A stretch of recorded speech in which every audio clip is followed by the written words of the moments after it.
Hello, I'm Ginger Spice. And I'm George Michael. I am him! And to celebrate the release of my new record, I've bought myself a shiatsu. It's Shih Tzu. Well, Club Tropicana wasn't that great either, George. Wake up, get out of bed, put on your clothes, another day is dawning. Turn on your TV, time to watch This Morning with Richard, not Judy. Oh, better not worse, it's live, not rehearsed, made for no money, not for anybody. Welcome your hosts, they're called Rich and Stu, they have no idea, so let's see how they do on This Morning with Richard, not Judy.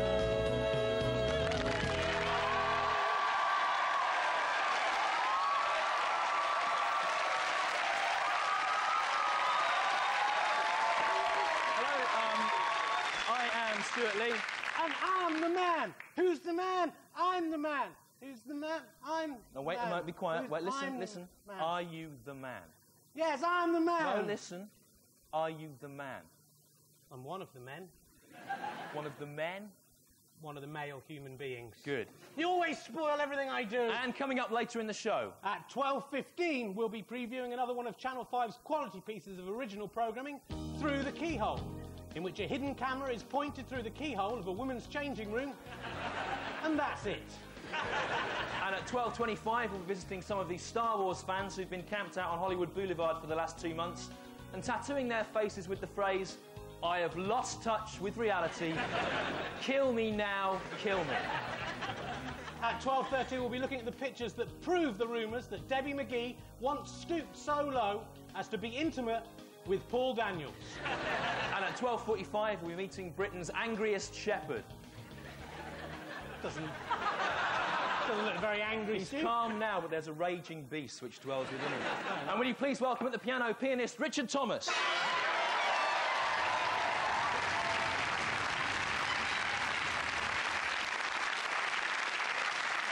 Oi, oi.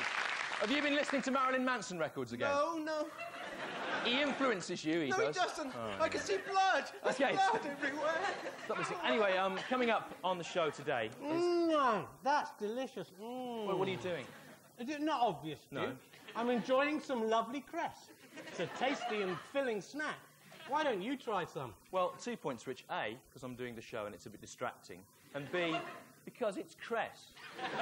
You know, Stu, I used to be a bit like you. Patronising. Someone offered me cress, I looked at them as if they were nutty. But then I tried some cress, and you know, it refreshes the parts other cruciferous plants cannot reach. Cress. It's the taste of a new generation. What are you doing? Why are you talking like you're in an advert or something? What's going on? Don't be stupid, Stu. That would be against the BBC Charter. I just like cress, that's all. And at 29 pence a punnet, cress isn't a stress on my pocket either. Cress, lovely cress, cress. What's right? Stop. What's this? No, don't touch that. Oh, I wish I hadn't brought that on. A letter from the Cress Marketing Board. Dear Mr. Herring, we are delighted that you have agreed to become the new face of Cress and look forward to a successful campaign advertising Cress with you doing it and saying Cress is good and stuff. Yours sincerely, Ian Cress. Ian Cress. His dad invented cress, Stu. That's why it's called cress. Rich, how can you do an advert? It's a letdown to anyone who respects our unique brand of faux naive scatology and smug, self-satisfied intellectualism. Stu, I really like cress. I'm not prejudiced. All kinds of cress. Watercress, upland cress, hoary cress. Of course, it's all hoary cress by the time I finish. You're sick. It's lovely, Stu, isn't it? Cress, lovely cress. Shut up now, stop. Just go on, Rich, eat it. It's just cress, Stu. But the Cress Marketing Board, Rich, the Cress Marketing Board might sound like an innocuous organisation, but it's probably owned by a massive evil multinational company. It isn't. It's owned by Ian Cress, Stu. He's really nice. He collects thimbles. No, look at the small print on here, right? The Cress Marketing Board is a subsidiary of the International Society for Killing Poor Children. What it says there. Still what? Cress, cress, Lovely cress, cress, cress, lovely cress, cress. Not cress.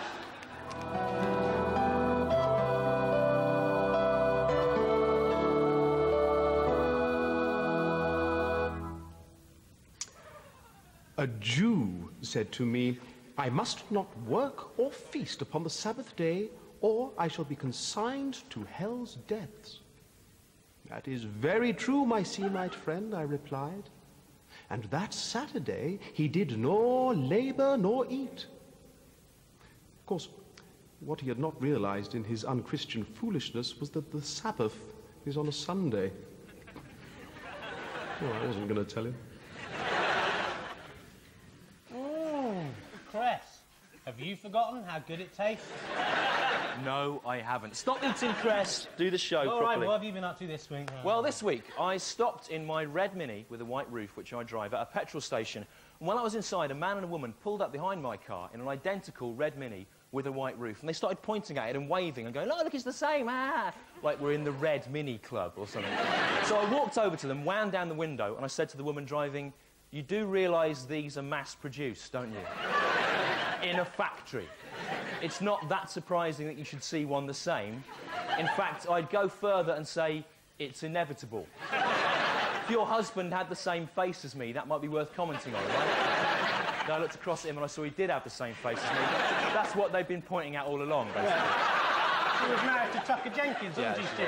Funny enough. So, Rich, what have you been up to this week? Well, this week, Stu, I have been mainly eating cress. Don't just Cress! Stop, Free cress for everyone! Come on! Free cress! Eat the cress! Come on! Eat it! Eat the cress! Eat it! Eat it! Look at his little face, Stu! It's almost as if he understands. Eat the cress! Please, stop it. Cress is good, Stu! Stop it. Look at his little face, Stu! He almost... Cress is good! If all the world's agriculture and meat farms were turned over to cress, we'd be able to feed the world 10 times over, Stu. With cress? Yeah. Which is of no nutritional value. Still? Still? What? It's not enough just to say still all the time, Rich. Still? Saying still in a high voice doesn't make it any more true. Still? Saying still in a low voice doesn't make it any more true. Still, Mary Poppins. Saying still in a Dick Van Dyke accent doesn't make it any more true. Hello, it is I, Simon Quinlack, the headmaster of all hobbies and the chief dinner lady of most pastimes, here with another hobby, which is a hobby which you may like to do as a hobby. What you will need for this week's hobby. A computer with internet access. A second-floor window. A flask of weak lemon drink. And a nerd. Ah, look at him, he's a nerd. I'm doing the shopping for my mum. My nerd is Alan Cecil. Hello. Alan Cecil likes train spotting and surfing the web. He makes even Neil Petark look with it. This hobby is a good hobby for people who, like me, believe that hobbies are real and tangible things which can be touched and tasted and felt and smelled and seen. It is also a good hobby for people who believe that anything that isn't tangible should be wiped off the face of the tangible planet Earth. This hobby is not called as you would expect, the surfing the web hobby. Oh, no. Rather cleverly, I have named it the stuffing the web hobby. Do you see what I've done? How to do this week's hobby. First, get your nerd to let you join in on the web. Unfortunately, you must pretend to like the web. Alan Cecil, I like the web. I think it is good. Can I join in on the web? Yes. Then drink your weak lemon drink. Drink it quickly so as to wash away the foul taste of computer lies in your honest hobby gullet. Alan Cecil, do you like the web? Answer me! Yes, it's brilliant. You can find out all sorts of information about hobbies, and even chat with other people who like hobbies, and exchange ideas and things. Oh, how nice. Plus, there's loads of stuff about sex on it. Oh, how interesting. Not! Alan Cecil, hobbies are real. They do not exist in some false, pixelated, metaphysical computer plane. They are in the real world of the real living realm. They do not exist in evil and dead machines that have never even felt the joy of hobby in their hand. I know, but the internet can help you meet other... No, we can't!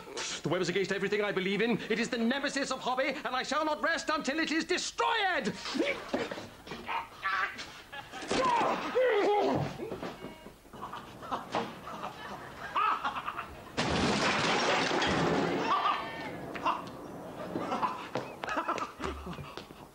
That is 4 computers destroyed by me now. Only a few 100 million more to go, and then I have won my war against the web. You can help me in this hobby by destroying any computers you may see, especially those with internet access. But do not think you will ever be better than me at the stuffing the web hobby, for I am the permanent milk monitor of all hobbies, and evermore shall be so. I shall not be usurped. Bye.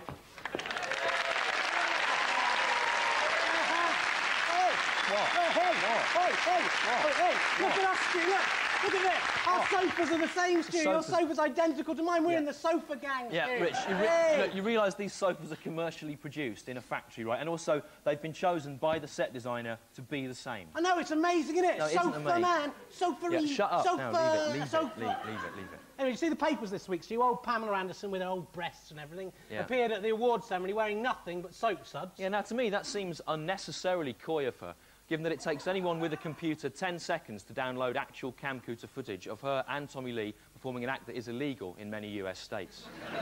Were they smuggling fresh fruit across border lines, Stu? No.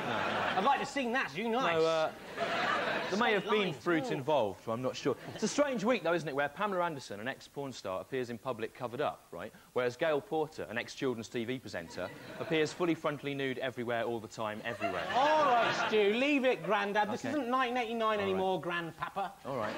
The world has changed, my friend. Yeah. Nowadays, female empowerment isn't about picketing newsagents that sell Mayfair, Stu. Oh, no, my friend. Right. It's about stripping off jackass naked. And any woman who doesn't do that is betraying the feminist struggle. Yeah. It's terrible how things have changed, isn't it? Yeah, it's terrible, yeah. You know, every time you think you know the rules of engagement, women just change them. Yeah, that's what they're like, Stu. Flighty. Yeah, anyway, now this week's aims of things we plan to achieve in the next 7 days. Aim 1 is to try and teach Jerry Halliwell the difference between a Shih Tzu and a Shiatsu by massaging her with a small, vicious dog. Aim 2 is to mark Scottish independence by giving the Scottish people their own new king, Mohammed Al Fayed. Aim 3 is to give Robbie Williams a tattoo of Richard Herring. Aim 4 is to punish Gail Porter for her exhibitionism by making her do a 6-hour photo shoot at the South Pole wearing nothing except one yellow plimsoll. And aim 5, yeah, showed her. That small Scottish woman. Aim 5 is to finally solve the problem of unemployment in this country by encouraging out-of-work people to grow cress in the moist cleft of their buttocks. Cress which they can then feed their family with and have enough left over to sell. What, at 29p a punnet? Exactly, Stu. It's good, isn't it? Cress.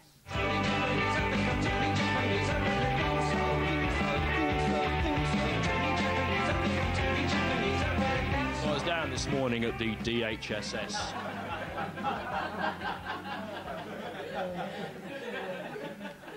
Because, of course, obviously, I do declare all my income. Well, 1979 was an amazing time for comedy. I remember I had a bit more hair back then. But I remember one night I'd made a particularly tasteless remark about Airey Neave, who had been killed by the IRA that day. We're all glad about something, aren't we? Another thing I was glad about, I was glad to see that Tory MP Airey Neave was assassinated, blown up and killed by the INLA. And it wasn't a great joke, it was just of the moment. And the audience were very, like, oh, don't go there. You know, it was very, very tense. What about old Jeremy Beadle, anyway, with this programme? He was probably the first British comic to broadly come out in support of killing old men. That's my thing. Actually, after the act, I was actually invited to Ireland to join the IRA and take part in mortar attacks and so on. But I couldn't go because I had some voiceovers to do for Building Society adverts.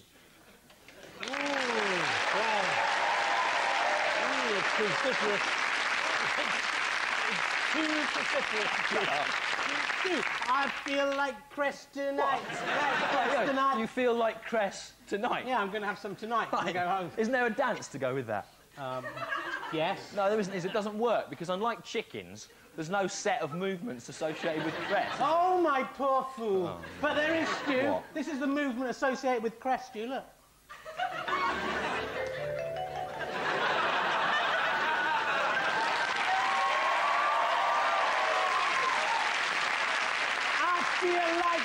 Okay, stop, enough, Cress. Stop getting back there. Stop. No, I like cress, enough, Stu. Cress. I like it. Okay, enough, Cress. It's so versatile. You can have it in a sandwich. Yeah. You can have it on its own. Anything else? No. Some there. Anyway. No, you can have it in a salad. No, enough, right, enough. Come on, hit it, Rick. Enough. Cress, stop, enough, Lovely, enough, lovely. enough. Cress. Now, anyway, now it is time to meet the king Or queen. of the show. Or another show. For this week. Or next week. So to help us. Or you. Or you. Or us. Please welcome our two slaves. Or 9 slaves. Trevor and Natalie. Or Natalie and Trevor. Trevor and Natalie.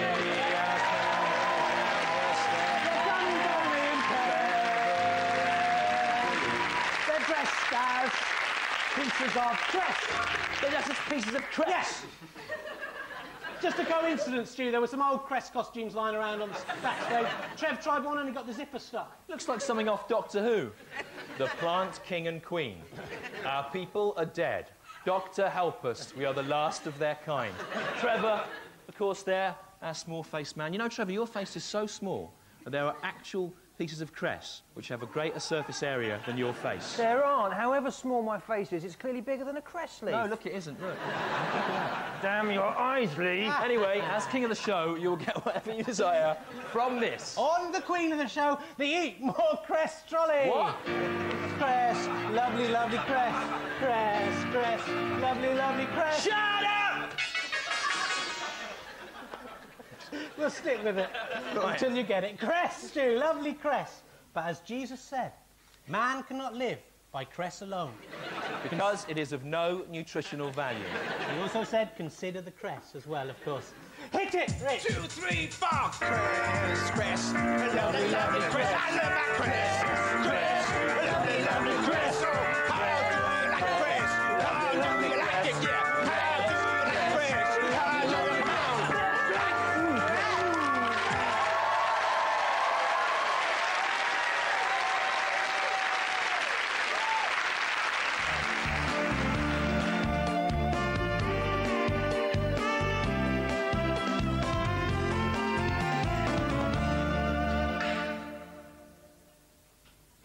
Oh, hi there. You just caught me milking aphids, like an ant would. Don't worry, the aphids like being milked. If you look at their little faces, it's almost as if they understand. But today I'm tasting an even rarer milk. It's the milk of human kindness.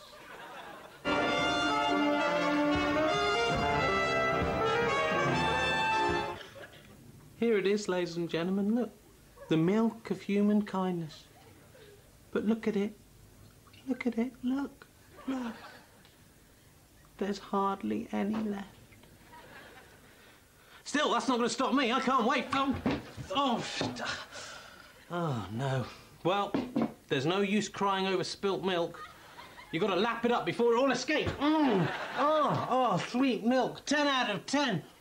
There'll always be milk. Not always this one, though.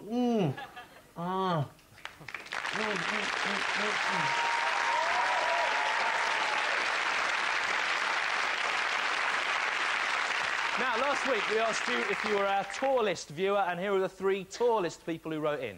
Hello there. Hello, Dom. Hello, what's your name? My name's Rod Clarkson. You're very tall. How tall are you? 6'9" and a half. 6'9½. That half inch so important. And what's your name? My name's Greg Clarkson. Well, what? Is it some kind of mirror? And how tall are you? I'm also 6'9" and a half. That's a crazy coincidence. It's like something out of the X-Files. And what's your name? My name's Bryony Rmble. Okay, Bryony Rmble. Yes. Let's get ready to rumble. Hi. And how tall are you? I'm 5'2". Okay. But who is the tallest? Well, that's for our studio audience to democratically decide with the aid of our Angus Deaton-powered Cressometer. There it is. So, if you think that Rod Clarkson is the tallest, applaud now. Someone. Angus Deaton, beauty, Brian Deaton. He's earned 20,000 pounds in a minute there. If you think that Greg Clarkson, person 2, is the tallest, applaud now. Apparently he's taller. He's at 50,000. If you think Bryony Rmble is the tallest, applaud now.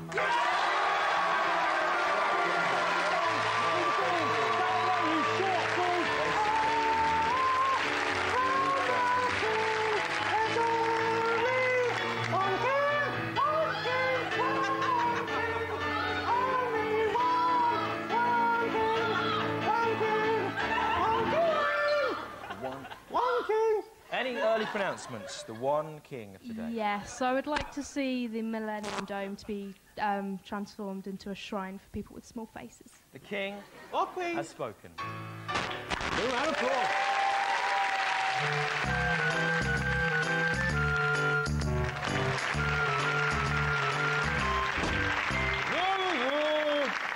The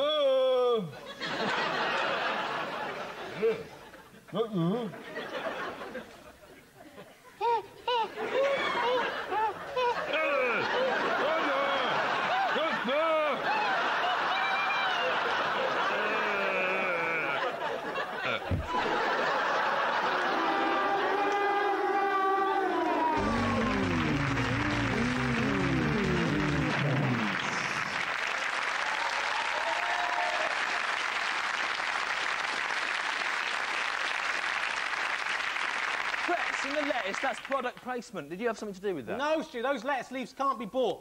Believe me, I tried. Oh, you're sick. Look, Stu, look at us, the two of us. We both got two legs, right, Stu, okay. look.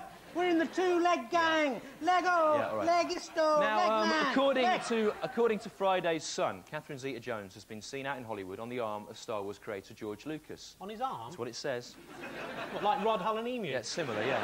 Now, what Lucas' sudden success with women proves is that you've only got to be just a little bit famous, and suddenly people find you attractive. Of course, there are exceptions to the rule, though, aren't there?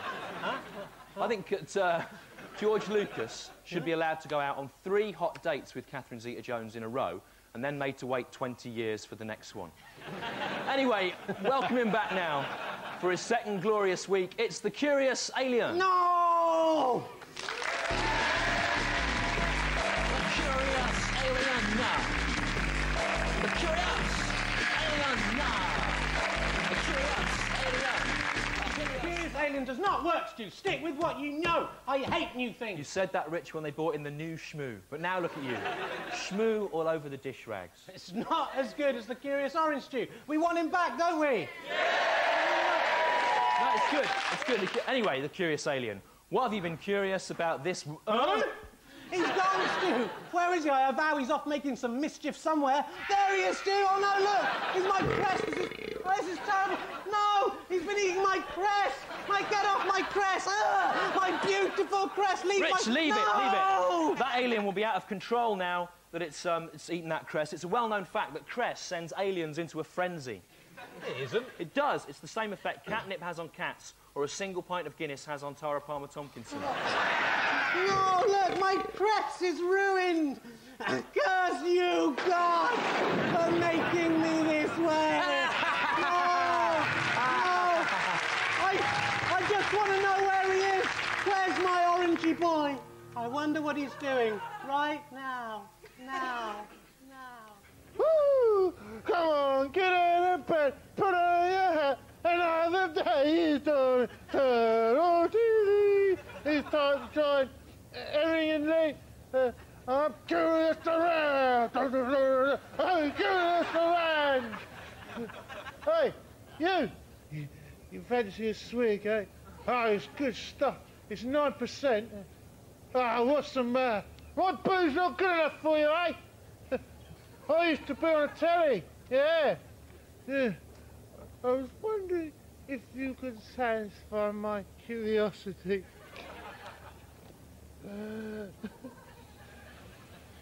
Oh, curse you, God, for making me this way!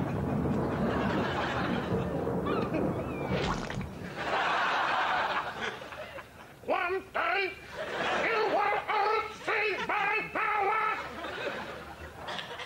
The two of us, Stu, look at us. We've both got an awareness of our own existence as a result of our ability to reason. We think, therefore we are. We can both be in the we assume we exist gang. Come on. Existo. Come on. Now, stop. Exist. Enough Come on. of that. Enough. Anyway, enough. Stu, some cress. Yes, say yes to cress. Right. Cress is the snack I can eat between meals without ruining my appetite. Yeah, because it is of no nutritional value. Exactly, Stu. I can't believe that this was me. All I have to do is have some cress for Okay, breakfast. stop going on about Some cress, right? It wouldn't matter if cress was the most wonderful foodstuff in the world. It is. Advertising is wrong. It's like the late, great comedian Bill Hicks said. If you do a commercial, you're off the artistic roll call forever. And every word that comes out of your mouth is now like a turd falling into my drink.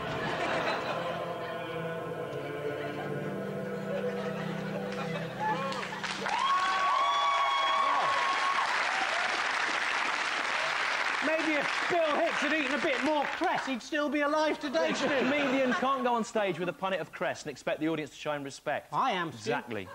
Look, by me advertising cress, Stu, I can help save thousands of jobs in the cress industry. That's right. The cress Yes, industry. what Lee Hurst has done for Andrex toilet paper and Alan Davis has done for whatever that thing he advertises is, and what Jack D did for Penguin biscuits. And what Angus Deaton has done for anyone who's prepared to pay him enough money. Yes, I will do for cress. Well, advertising is wrong, and here's why. Lazy advertising slugs, lazy advertising slugs, stealing ideas and taking drugs. Lazy whoring advertising slugs, lazy whoring advertising slugs. Now, the advertising industry is legitimised theft. Here's a good example of that. Bonkers British artist Gillian Waring's photographic piece, Signs That Say What You Want to Say, 92 to 93. People using signs to reveal their innermost thoughts. Of course, you all have seen a very similar thing in a Volkswagen advert. She didn't get any money for that, though, which is awful. There's just level of disrespect for the advertiser. Now, advertisers' jobs involve nicking obscure ideas from the world of art, cinema and comedy, then making them into cliches before the public have had a chance to see them in context. And yet, people who work in advertising dare to call themselves creatives, which is a bit like burglars breaking into your house, smashing all your stuff to bits, smearing their own mess on your walls, and then calling themselves interior design consultants. Rich, what are you doing there? Look, I'm stealing ideas from the world of art to advertise cress, Stu. Well, Rich, too, can play at that game.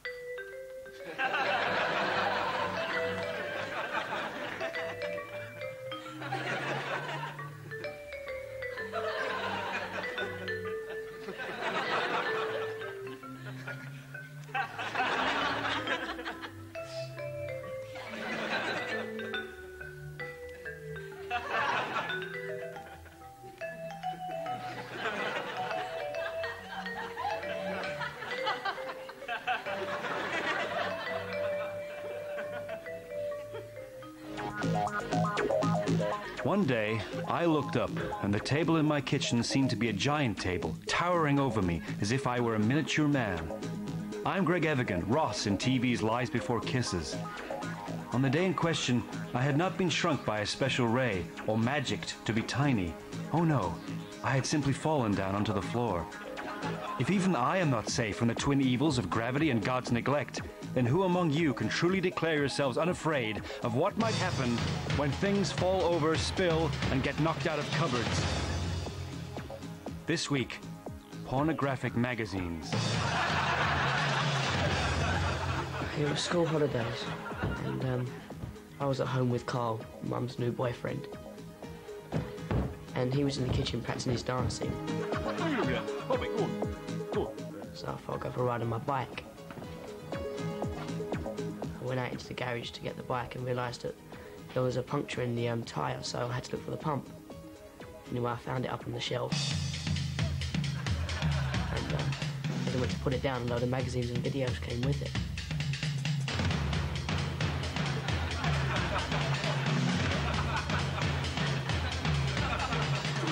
Anyway, Carl come in, kicking and screaming, and told me that I better not tell my mum.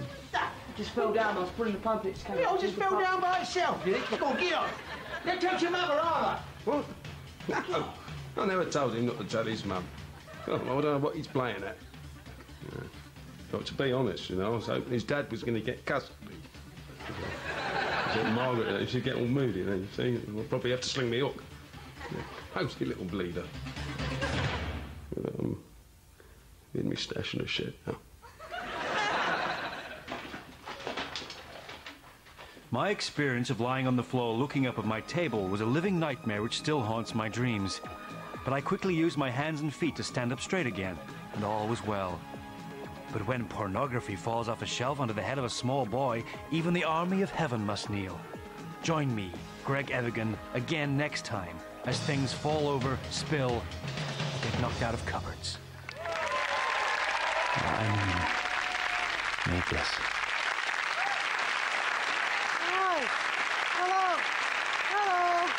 Hi, I'm Robbie Williams. I am him, and I love cress. Rich, stop doing that. Stop advertising cress. I'm not doing a blinking thing, Stu. It's my tattoo of Robbie Williams. Cress, yeah. And if he wants to advertise cress, then that's up to him. I can't tell him what to do. Cress, cress, lovely, lovely cress. Shut up! Anyway, Rich, you're not going to look in your shrine to the cause? My cause shrine, Stu, call it by its name. What? My shrine, my beautiful shrine. Who did this? to hell! Oh, darn! Look, he's ripped all the pictures to pieces. Yeah, and there's all this kind of alien goo left on it.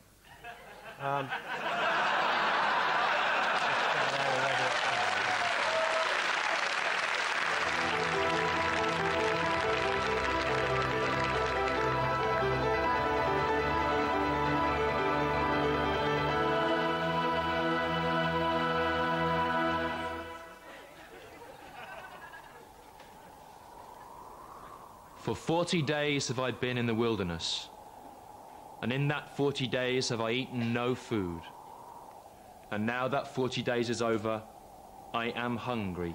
Well, there's a surprise. Satan! If thou be the Son of God, command these stones be made bread. Tempt me not, Satan, for it is written, thou shalt not live by bread alone, but by the word of thy God. If thou be the Son of God, cast thyself off this high place. For it is written, his angels will bear thee up, lest thou dash thy foot upon a stone. Tempt me not, Satan, for it is written again, do not test the Lord thy God. I will give you dominion over all the kingdoms on this earth, Jesus, if thou wilt but fall before me and worship me. Tempt me not, Satan, for it is written again, thou shalt worship no one but the Lord thy God. What about this, then? Look. A lemon cake. Very tempting, isn't it? Oh. No! Oh, damn you to hell! How about this? 2 meals for the price of 1 voucher at the Granary restaurant at the Granada service station. Well, it's a tempting offer, Satan. Exactly. But the thing is, the food at the Granary restaurants is so expensive, right, that you might as well just go and get 2 Burger King meals and eat them in the car park. Damn you to hell again! I don't think you'll be able to resist this. Gail Porter. Colonel Sanders' bargain bucket body can tempt no man. And put your cardigan back on now, Gail. They've chosen the new Big Breakfast presenter. Damn you to hell, Gail Porter! How about this? A banana, Satan. It's not very tempting, is it? Well, I couldn't think of anything else. I'm on a loser here, aren't I? It's theologically necessary for you to overcome temptation because you represent man's triumph over sin and death. Yes, for it is written.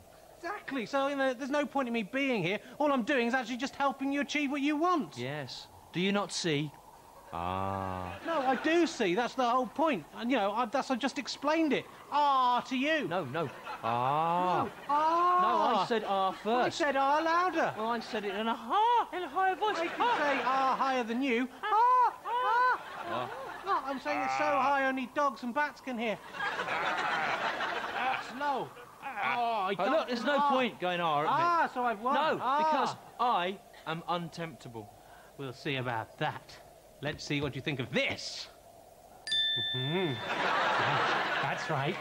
Cress. Cress? That's just too tempting.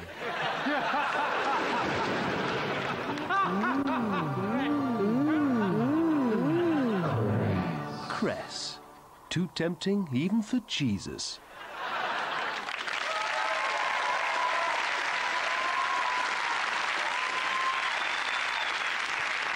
I don't remember that. I don't remember doing that Cress advert. How did you make me do that? I brainwashed you, Stu. How? With my Ip Cress machine. For God's sake. You get it, Ip Weakest thing Cress. I've ever heard. It's my favourite joke I've Right, ever okay, said. keep moving. Let's see, look at this. I can't believe that it's Cress, Stu. Well, it is Cress. I still can't believe it. It's Do you so think good. you could promote Cress better than Rich? It seems probable, but why not try? You can draw an advert, make up an advert, or even film an advert. The best one received in a week and a half by Wednesday the 19th of May will be king of show 8. I've got it, Stu. I've got the perfect slogan, Stu. Some Cress a day helps you work, rest and play. Does it help you work, rest and play? Yes. No, listen to the question. Does Cress help you work, rest and play? Yes, it does, Stu. You can't just lie about it, Rich. What does it do? Well, some Cress a day helps you rest. And that's it. It helps you rest because it's a very boring plant. Rich, you've embarrassed me. You've embarrassed the audience. You've embarrassed Nicola Walker from the last train. I haven't. You have. He has embarrassed you, hasn't he? Yes. Now we must find Ark. Most of all, you. You've embarrassed yourself. Screw you! Take that to the head. See, it's a valuable weapon as well. Well, will I win the Guinness Book of World Record for saying cress more times than any other human being in a 45-minute TV show? I can't say cress, but I know a man who can. It's Nostradamus on his horse, David Collins!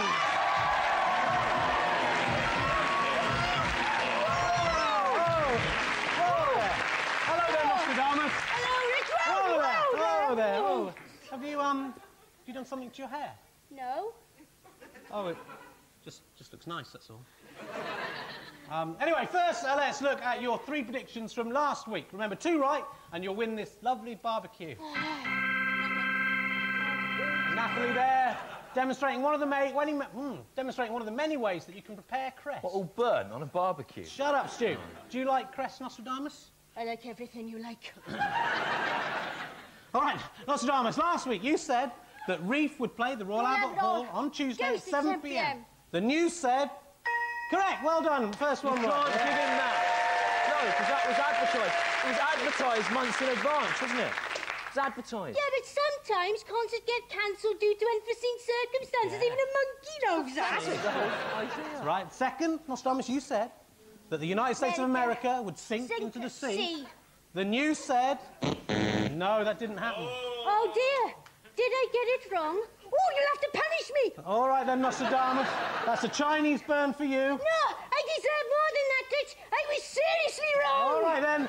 That's a nipple tweak for you, Nostradamus. The delicious country betwixt pain and pleasure. Let me harden it. Make me learn my lesson. I've been wicked. Nostradamus obviously deliberately got that wrong because he likes being punished and you like punishing him. Don't be stupid, Stu. This hurts me more than it hurts Nostradamus. Just a little bit more, Rich.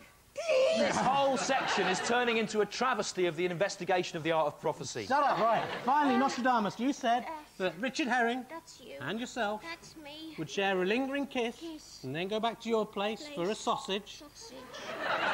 From your lovely new barbecue. The news said... No, that hasn't happened. But, Rich, there's still a few seconds of the week left. Who knows what might happen? Oh, Nostradamus, I've waited for this moment so long. Oh, no! It's David Collins! He's jealous! He knows what we're doing! He's right! I can't That's it! Kick him while he's down. Nostradamus, you have not kissed Richard Herring, so the barbecue must be destroyed!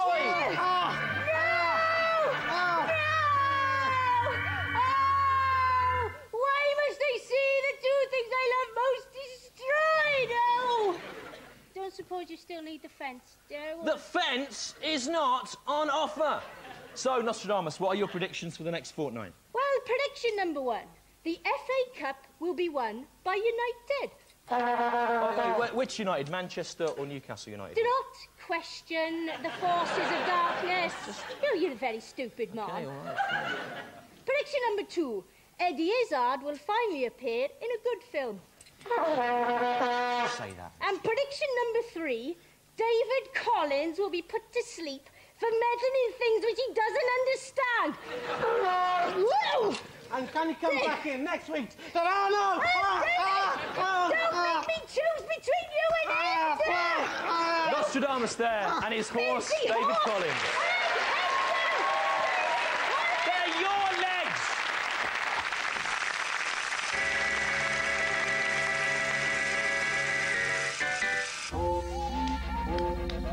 Morons from Outer Space. Current plot. Hilarious 1985 Griff Rhys-Jones and Mel Smith vehicle, in which Griff Rhys-Jones and Mel Smith play some morons from outer space, I expect. Extra final scene. Mel Smith and Griff Rhys-Jones walk towards the camera, hand back their enormous fees, and apologise. Sorry. Who do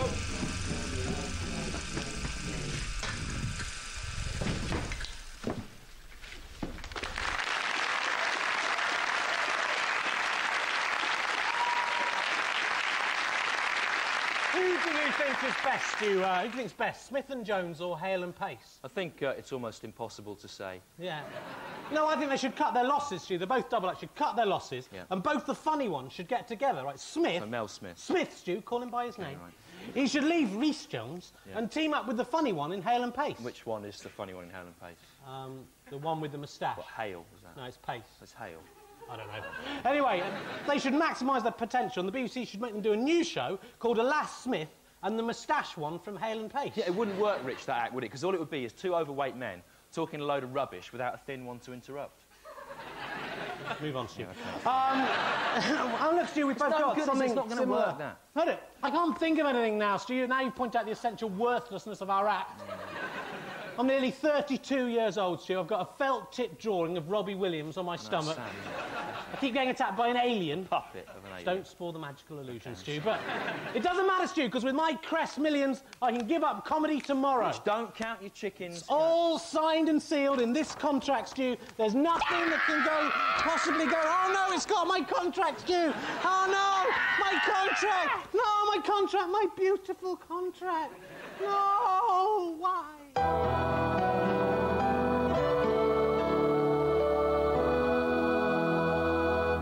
The sun giveth us light, the moon enchanteth us, the meadows are for our play. All these sumptuous treasures number amongst the wonders of God. And of all these shining wonders, the most wondrous is cress.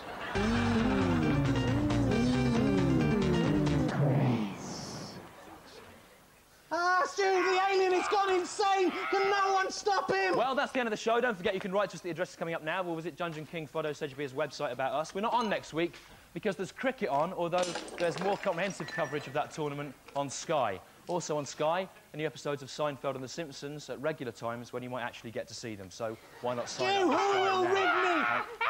Who will rid me of this turbulent alien, Stu? Who will rid me? Rich, it's your tattoo. It sounds like it's trying to tell us something. I'll save you. I'll save you, Rich. Music soothes the savage beast. Quickly, Robbie, sing. See you next sing time. with all your heart. Goodbye. I'm lying in my bed, thoughts running through my head, and I feel that love is dead. I'm loving angels instead. Take it, alien.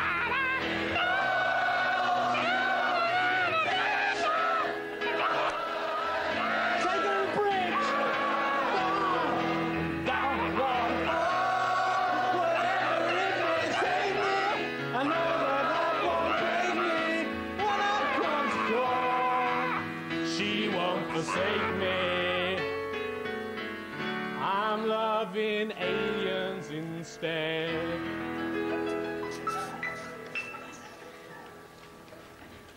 And we're off the air. Thank you, Herr Herring. You did an excellent job. Thanks very much, Ian Cress. But before I can give you your cress money, there is one more thing I need you to do for me. What are you talking about? Behind the sofa! No, get off! He's in my mouse hole! He's in my mouse hole! Bye. It was my idea, though.